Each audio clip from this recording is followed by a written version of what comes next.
عزیزان من، عید الفطر کی آمد ہے اور سارے دوست خوشیوں کے منتظر ہیں۔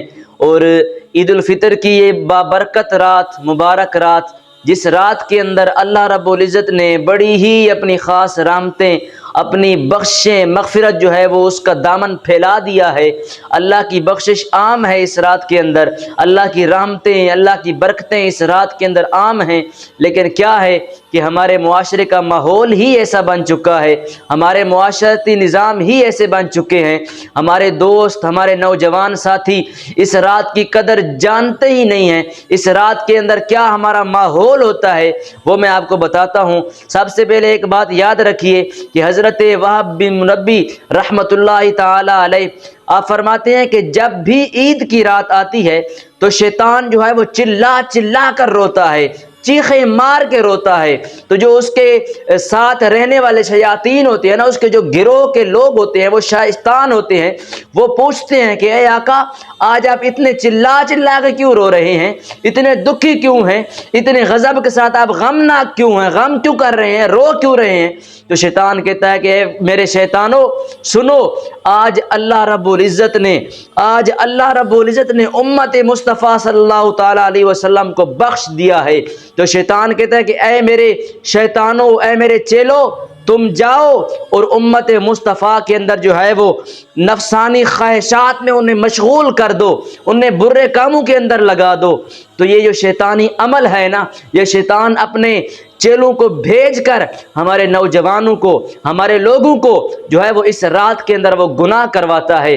ہوتے شیطان کی طرف سے ہیں، لیکن ہم بھی شیطان کے چیلوں کے ساتھ ان کی باتوں کو مان کر برے برے اعمال کر رہے ہوتے ہیں۔ اس رات کی برکتیں اتنی ہیں کہ اگر کوئی بندہ اللہ کی بارگاہ میں آ جاتا ہے تو رب تعالیٰ اس کی مغفرت فرما دیتا ہے۔ اگر کوئی بندہ اللہ کی بارگاہ میں آ کے معافیہ مانگ لیتا ہے، گڑ گڑاتا ہے، تو اللہ جل وعلا اس کی بخشش فرما دیتا ہے۔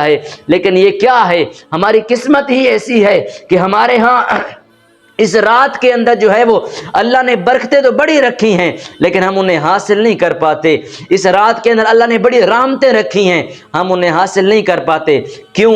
ہم اس رات کی قدر جانتے ہی نہیں ہیں، اس رات کے متعلق ہم جانتے ہی نہیں ہیں۔ ہمارے لیے یہ جو رات ہے اس کی کوئی اہمیت ہی نہیں ہوتی، بس یہ ذہن میں ہوتا ہے کل عید ہے، خوشی کا دن ہے، بس خوشیاں ہی منانی ہیں۔ اب وہ خوشی خواہ جو ہے وہ گانے سن کر منائی جائے، فلم دیکھ کر منائی جائے، ڈرامہ دیکھ کر منائی جائے، گالیاں نکال کے منائی جائے، برے برے کام کر کے ہم خوشیاں مناتے ہیں۔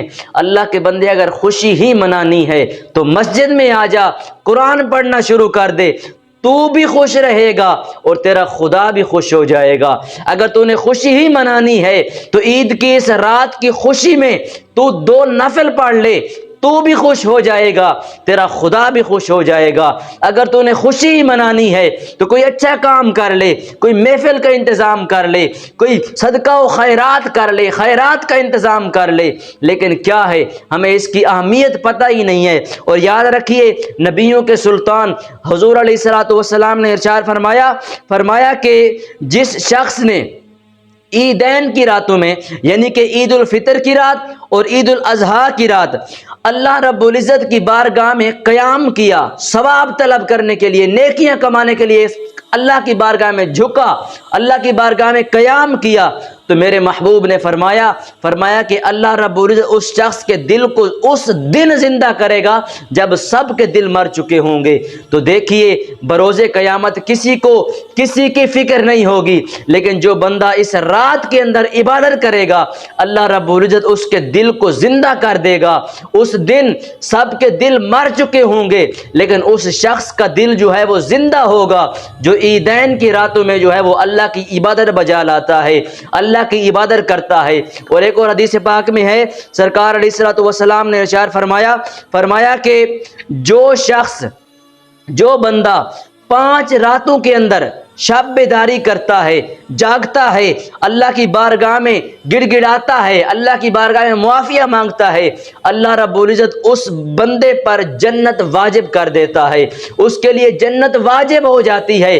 5 راتیں کون سی ہیں؟ میرے محبوب نے فرمایا کہ سب سے پہلے ذوالحجہ کی 3 راتیں، 8ویں، 9ویں اور 10ویں، یہ 3 راتیں ذوالحج کے مہینے کی، اور پھر فرمایا کہ چوتھی جو ہے وہ عید الفطر کی رات ہے، اور 5ویں جو ہے وہ شب برات کی رات ہے۔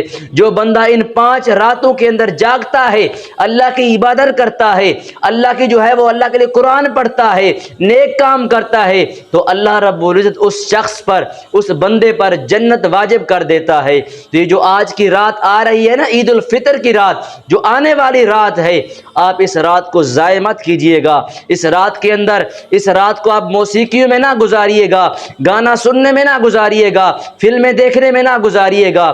خوشیاں ہر قسم کی ہوتی ہیں، آپ گانا سنیں گے تو بھی آپ خوش ہو جائیں گے، لیکن اگر آپ قرآن پڑھیں گے تو آپ بھی خوش ہو جائیں گے، آپ کا خدا بھی خوش ہو جائے گا۔ گانے سے صرف آپ خوش ہوں گے، آپ کا خدا خوش نہیں ہوگا، لیکن اگر آپ قرآن پڑھیں گے، عبادتیں کریں گے تو اللہ خوش بھی ہوگا، اور اپنے محبوب کے صدقے سے، آپ کی عبادت کی برکت سے آپ پر جنت بھی واجب کر دے گا، آپ کی مغفرت بھی کر دے گا۔ تو دوستو، یہ پیغام ہے آج کا میری طرف سے کہ اس رات کو آپ عبادت میں گزاریں، بدل ڈالیں اس نظام کو، بدل دیں اس نظام کو جو صدیوں سے چلا آ رہا ہے، جو سالوں سال سے چلا آ رہا ہے، کہ اس رات کے اندر لوگ جو ہے وہ اللہ کی عبادت بھول جاتے ہیں، یہ سمجھتے ہیں کہ ماہ رمضان تو ختم ہو چکا، اب خوشیاں ہی خوشیاں شروع ہیں۔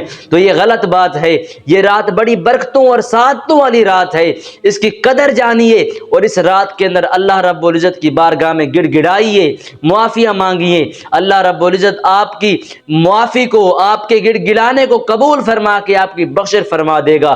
یقیناً اس رات کی برکتیں بہت زیادہ ہیں، کثیر برکتیں ہیں، آپ اس رات کو خواہ نہ گزار دیجئے گا، کم از کم اللہ رب العزت کی عبادت میں گزاریے گا۔